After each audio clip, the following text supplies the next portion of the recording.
కాళీబ ఎక్కడున్నా కూడా రావాలి. దయచేసి కాళీబండి గారు వచ్చి రావాల్సిందిగా కోరుచున్నాను. ప్రైజ్ ది లార్డ్, హల్లెలూయా.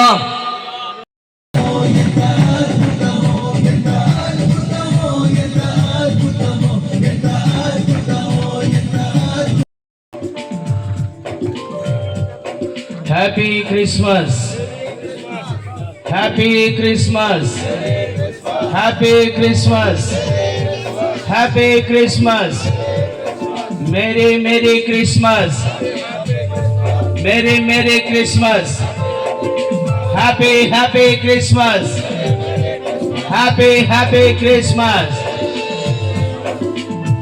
దీపము నీవే, వెలుగువు నీవే, వెలుగువు నీవే,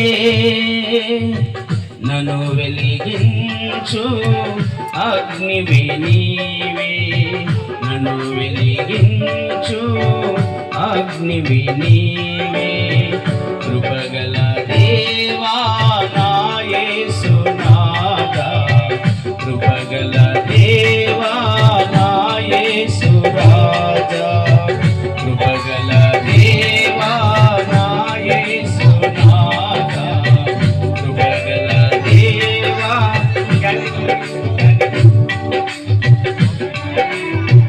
దీపము నీవే, వెలుగువు నీవే, దీపము నీవే, వెలుగువు నీవే, కృపగల దేవా నా యేసునాథా, కృపగల దేవా నా యేసునాథా, కృపగల మార్గము నీవే, సత్యము నీవే, మార్గము నీవే, జీవము నీవే, నన్ను వెలిగించు అగ్నివి నీవే, కృపగల దేవా. సన్మానానికే మహనీయుడవు నీవేనయ్యా, మహనీయుడవు నీవేనయ్యుడా, సర్వలోకానికే చక్రవర్తివి నీవే యేసయ్యా, మహనీయుడవు నీవేనయ్యా, మహనీయుడవు నీవేనయ్యా. ఫయాజ్ సార్ గారికి మా యొక్క గ్రీటింగ్స్ తెలియజేస్తున్నాం, క్రిస్మస్ శుభాకాంక్షలు. నిజంగా పిలిచిన వెంటనే నిజంగా మనము మైనార్టీ అనకుండా అన్ని వర్గాల వారిని వారు ప్రేమిస్తున్నారు. అందును బట్టి ప్రభుకు మహిమ కలుగును గాక. ప్రియులారా, నిజంగా ముస్లిమ్స్ కానీ క్రైస్తవులు కానీ ఒకటే సహోదరులని దేవుని యొక్క వాక్యం సెలవిస్తుంది. ఇంకా మన రాష్ట్రంలో మనం అందరం కూడా ఐకమత్యంగా ఉన్నాం. కొన్ని రాష్ట్రాలలో నిజంగా సార్ చెప్పినట్టుగా ఇబ్బంది పడుతున్నారు. అయితే మనం అన్నిటికంటే ముఖ్యంగా ప్రార్థన చేయాలి, ఐక్యమత్యంగా మనం ఉండాలని యొక్క సందేశం వింటున్నాము. మన భారతదేశము లౌకిక రాజ్యము, అందరూ సమానమే, ఏ కులాన్ని ఏ మతాన్ని ద్వేషించకూడదని సెలవిస్తుంది. అయితే మనం సువార్తను మాత్రమే ప్రకటించాలి, క్రీస్తుని గురించిన మాటలే ప్రకటించాలి. ఈరోజు లోకరక్షకుడు జన్మించినాడని మనం సపోజ్ క్రిస్మస్ని జరుపుకుంటున్నాం. కాబట్టి ప్రియులారా, ఈ యొక్క సందేశాన్ని నిజంగా నేడు లోకరక్షకుడు మీకు పుట్టి ఉన్నాడనే మాటలను తెలియజేయడానికి మనం మీకు మీటింగ్ ఏర్పరిచాం.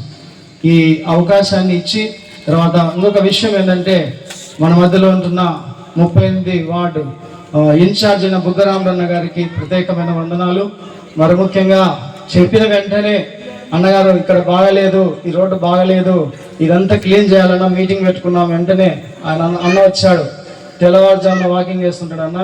నేను చెప్పాను వెంటనే చూద్దాం రా బ్రదర్ అని ఇక్కడికి వచ్చాడు. వచ్చి వెంటనే ఆ జేసీబీ వాళ్ళకి ఫోన్ చేసి మరుసటి రోజు ఇదంతా క్లీన్ చేయించాడు. అందుని బట్టి అన్నగారికి వందనాలు. తర్వాత ఇక్కడ ఉన్న ఫయాజ్ అన్న గారికి కూడా వందనాలు చెల్లిస్తుంటాం. బైబిల్ పరిశుద్ధ గ్రంథాన్ని 2 సార్లు, కొత్త నిబంధన గ్రంథాన్ని 2 సార్లు చదవడం జరిగిందండి. 2 సార్లు చదివినప్పుడు నాకున్నటువంటి డౌట్ దేవుడు క్లియర్ చేశాడండి. నాకున్నటువంటి డౌట్ ఏంటంటే, మహమ్మద్ ఒక ప్రవక్త, గురునానక్ ఒక ప్రవక్త, జైనుడు ఒక ప్రవక్త, రాముడు ఒక ప్రవక్త, కృష్ణుడు ఒక ప్రవక్త, జీసస్ కూడా ఒక ప్రవక్తనే అనుకునేవాడినండి. కానీ నాకు క్లారిటీ ఇచ్చినటువంటి ఒక 3 వాక్యాలు నేను చెప్పి నేను ముగిస్తాను. పెద్దలు వచ్చారు మన మధ్యకు. నేను 3 విషయాలు నేను చెప్పి ముగిస్తాను. ఒకటి, యోహాను సువార్త 14వ అధ్యాయం 8వ వచనంలో ఫిలిప్పు యేసు ప్రభుని అడుగుతూ ఉన్నాడండి, ప్రభువా మాకు తండ్రిని కనపరచుము, మాకు అంతే చాలు అన్నాడండి.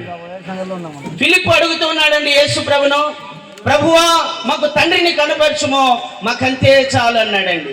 అప్పుడు ప్రభు అన్నాడండి, తండ్రి యందు నేనును, బాగా వినాలి, తండ్రి యందు నేనును నా యందు తండ్రి ఉన్నామని మీరు నమ్ముటలేదా? నేను చేసిన సూచక్రియలను బట్టైనా మీరు నమ్మండి.